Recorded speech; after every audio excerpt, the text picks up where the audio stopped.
អវាជាគ្រោះធម្មជាតិឬជាកម្មពៀចាក់ស្រេះព្រឹត្តិការណ៍រន្ទះបាញ់ចំប៉ុន្តែរាជវាំងស្ដេចសៀមឆ្នាំ1789បានក្លាយជាបណ្ដាសាដ៏គួរឲ្យរន្ធត់មួយដែលធ្វើឲ្យស្ដេចនិងរាជវង្សសៀមសម័យនោះដេកមិនលក់បុកពោះភ័យខ្លាចគ្រប់គ្នា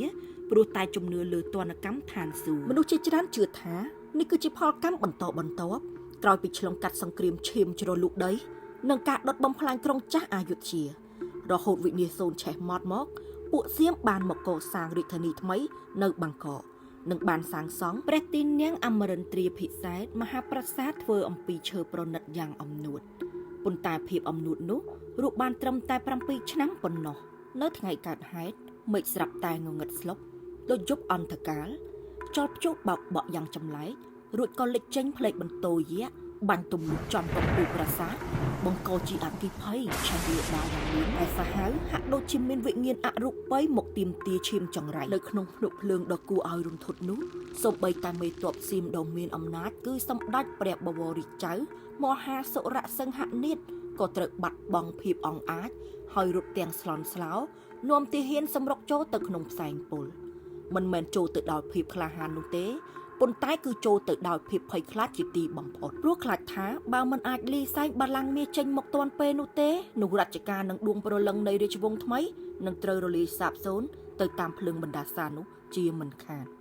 ពួកគេបានហែកហួរបូជាជីវិតអូបល្ល័ង្កនោះចេញមកទាំងដង្ហក់មុនពេលដំបូលប្រាសាទបាក់ស្រុតសង្កត់ទាំងស្រុងទោះបីជាជួយសង្គ្រោះបល្ល័ង្កបានប៉ុន្តែស្រមោលអក្ខរាខៅនៃបណ្ដាសានៅតែដិតដាមជាប់ជាគ្រូហោរានិងរាជវង្សសៀមភ័យខ្លាចខ្លាំងរហូតដល់ថ្នាក់លែងហ៊ានសាងសង់ប្រាសាទឈើនៅទីនោះទៀតហើយគឺត្រូវបង្ខំចិត្តវាយចោលរួចសង់ជាប្រាសាទឥដ្ឋជំនួសដើម្បីការពាររន្ទះ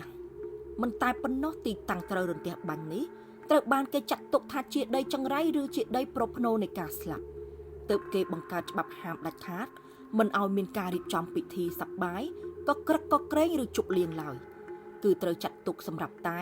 តម្កល់សពរបស់ស្ដេចតែប៉ុណ្ណោះរហូតមកដល់សម័យបច្ចុប្បន្នចុះសម្រាប់បងប្អូនវិញយល់ថាហេតុការណ៍រន្ទះបាញ់វាំងសៀមនេះជាគ្រោះធម្មជាតិឬក៏ជាកម្មពៀនៃបណ្ដាសាយ៉ាងពិតប្រាកដ